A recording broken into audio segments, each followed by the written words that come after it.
മറ്റു വാർത്തയിലേക്ക് പോകണം. കണ്ണൂരിൽ 1.5 വയസ്സുകാരനായ മകനെ കടലിലെറിഞ്ഞു കൊന്ന കേസിൽ അമ്മ ശരണ്യയുടെ ശിക്ഷാവിധി ഇന്നാണ്. കഴിഞ്ഞ ദിവസമാണ് ശിക്ഷയിൽ വാദം പൂർത്തിയാക്കുകയും പരമാവധി ശിക്ഷ നൽകണം എന്ന് പ്രോസിക്യൂഷൻ ആവശ്യപ്പെടുകയും ചെയ്തത്. തളിപ്പറമ്പ് അഡീഷണൽ സെഷൻസ് കോടതി ജഡ്ജി KN പ്രശാന്താണ് ശിക്ഷ വിധിക്കുക. KV ബൈജു വിവരങ്ങളുമായി ചേരും. ബൈജു, നമുക്ക് ഈ വാർത്ത വായിക്കുമ്പോൾ തന്നെ ഒരു വല്ലാത്തൊരു മനപ്രയാസമാണ്. കാരണം ഒരു അമ്മയാണ് ഒരു കുഞ്ഞിനെ കടലിലെറിഞ്ഞ് കൊല്ലുന്നത്. അതിപ്പോൾ എന്ത് ബന്ധത്തിൻ്റെ പേരിലാണെങ്കിലും പരമാവധി ശിക്ഷ വേണം, അവർക്ക് ലഭിക്കണമെന്നുള്ള പ്രോസിക്യൂഷൻ്റെ വാദത്തിനൊപ്പമാണ് എല്ലാവരുടെയും മനസാക്ഷി എന്ന് വേണം കരുതാൻ. കോടതിയിൽ എന്തൊക്കെ വാദമുഖങ്ങളാണ് നടന്നത്, എന്താണ് പ്രതീക്ഷിക്കേണ്ടത്?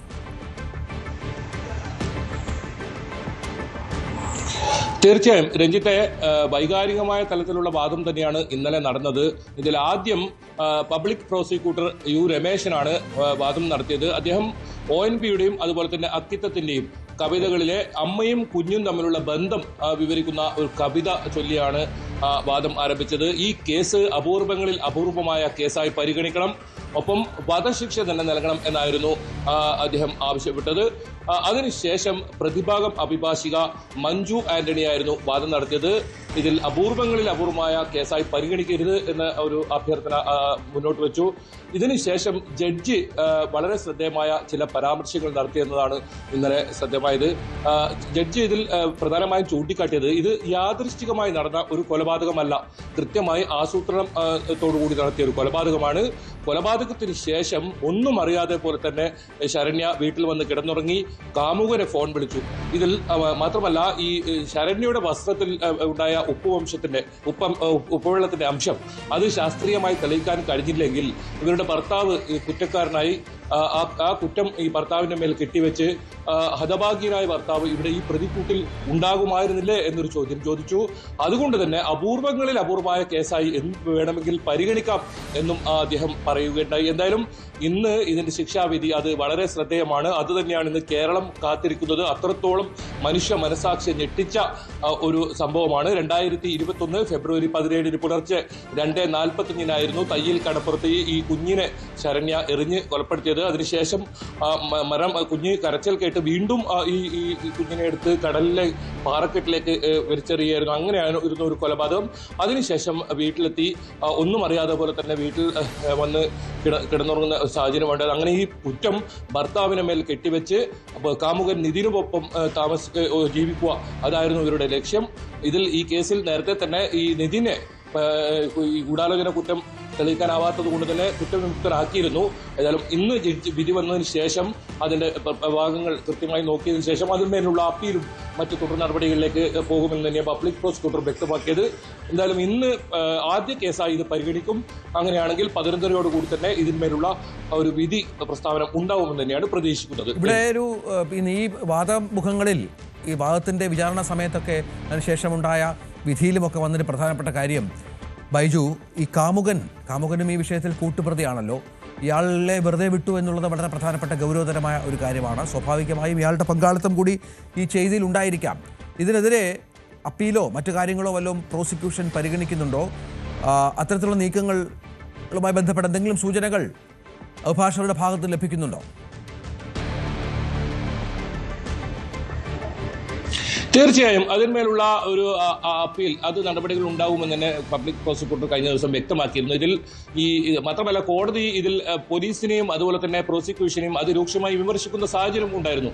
അതായത് ഈ നിതിന് എതിരെയുള്ള കുറ്റം അത് തെളിയിക്കാൻ കൃത്യമായ തെളിവുകൾ ഹാജരാക്കാൻ കഴിഞ്ഞില്ല. അതുകൊണ്ട് തെളിവുകളുടെ അഭാവത്തിലാണ് ഈ പ്രതിയെ ഇങ്ങനെ കുറ്റവിമുക്തരാക്കുന്ന സാഹചര്യം ഉണ്ടായത്.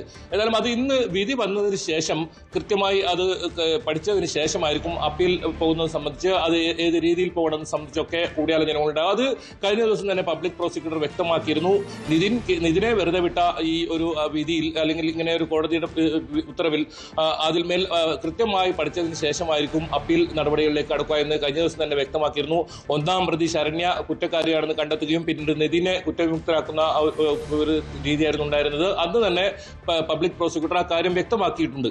എന്തായാലും ഈ കോടതിക്ക് ഇതിൽ ബോധ്യമുണ്ടെങ്കിലും തെളിവുകൾ ഹാജരാക്കാൻ പ്രോസിക്യൂഷന് കഴിഞ്ഞില്ല എന്ന് തന്നെ കോടതി ചൂണ്ടിക്കാട്ടി. അതായത് ഈ കൊലപാതകം നടത്തി 2:45 പുലർച്ചെ 2:45 കൊലപാതകം നടന്നത്. അതിനുശേഷം വീട്ടിലെത്തി ആദ്യം വിളിക്കുന്നത് ഈ കാമുകനെയാണ്. അങ്ങനെ ഈ ഗൂഢാലോചനയിൽ കാമുകനെയും പങ്കുണ്ടെന്നാണ് പോലീസ് ഈ റിപ്പോർട്ടിലുള്ളത്. അതോടൊപ്പം ഈ പബ്ലിക് പ്രോസിക്യൂഷനും ആ രീതിയിലുള്ള വാദങ്ങളാണ് നടത്തിയത്. പക്ഷേ അത് തെളിയിക്കാൻ ഗൂഢാലോചന നമുക്കറിയാം, പലപ്പോഴും കോടതികളിൽ ഈ ഗൂഢാലോചന തെളിയിക്കുക വലിയ ബുദ്ധിമുട്ടാണ്. അങ്ങനെ ഒരു കാര്യമാണ് ഇവിടെ ഉണ്ടായെന്ന് പറയുന്നു. മാത്രമല്ല ഇതിൽ ദൃക്സാക്ഷികളില്ലാത്തൊരു കേസാണ്. ഇതിന് കൃത്യമായ ശാസ്ത്രീയ തെളിവുകൾ, പ്രധാനമായും നേരത്തെ സൂചിപ്പിച്ചതുപോലെ തന്നെ ഈ ശരണ്യയുടെ വസ്ത്രത്തിലും അതുപോലെ ചെരുപ്പിലും ഉണ്ടായ ഉപ്പുവെള്ളത്തിന്റെ അംശം, അതാണ് ഇതിൽ നിർണായകമായത്. അത് തന്നെയാണ് ജഡ്ജി ഇന്നലെ ചൂണ്ടിക്കാട്ടിയതും. അങ്ങനെ ഒരു ശാസ്ത്രീയ തെളിവ് ഉണ്ടായില്ലെങ്കിൽ മറ്റൊരാളാകുമായിരുന്നല്ലോ പ്രതി, അതായത് ഭർത്താവാകുമായിരുന്നല്ലോ ഈ പ്രതി, ഹതഭാഗ്യനായ ആ ഭർത്താവ് ഇവിടെ ഈ പ്രതിക്കൂട്ടിൽ ഉണ്ടാകുമല്ലോ. അങ്ങനെ ഒരു ശാസ്ത്രീയമായ തെളിവുകൾ കിട്ടിയില്ലെങ്കിൽ എന്ന ഒരു പരാമർശം ജഡ്ജി നടത്തിയതും വളരെ ശ്രദ്ധേയമാണ്. അതുകൊണ്ട് തന്നെ അപൂർവങ്ങളിൽ അപൂർവമായ കേസായി ഇത് വേണമെങ്കിൽ പരിഗണിക്കാം എന്നും ഒരു പരാമർശം നടത്തുകയുണ്ടായി. എന്ത് ശിക്ഷയാണ് ഈ ശരണ്യക്ക് നൽകുന്നത്? അതാണ് ഏറ്റവും പ്രധാനം. ഈ വിചാരണ വേളയിൽ ശരണ്യ കോഴിക്കോട് ഒരു ലോഡ്ജ് മുറിയിൽ ആത്മഹത്യാ ശ്രമമൊക്കെ നടത്തിയ വാർത്തയൊക്കെ വലിയ രീതിയിൽ ചർച്ച ചെയ്തിരുന്നു. അതോടൊപ്പം ശരണ്യക്കെതിരെ വലിയ പ്രതിഷേധമാണ് അന്ന് ഈ സംഭവം നടന്ന സമയത്തൊക്കെ ഉയർന്നു വന്നതും. എന്നാലും നിർവികാരതയോടുകൂടിയാണ് രണ്ടുപേരും കഴിഞ്ഞ ദിവസം ഈ കുറ്റക്കാരാണെന്ന് വിധിക്കുന്ന സമയത്തുണ്ടായത്. ഇന്നലെയും സമാന സാഹചര്യത്തിലായിരുന്നു ശരണ്യ ഈ കോടതിയിലെത്തിയതും. എന്തായാലും ഇന്ന് ഏത് രീതിയിലാണ് കാര്യങ്ങൾ എന്നതും ഏറ്റവും ശ്രദ്ധേയമാണ്.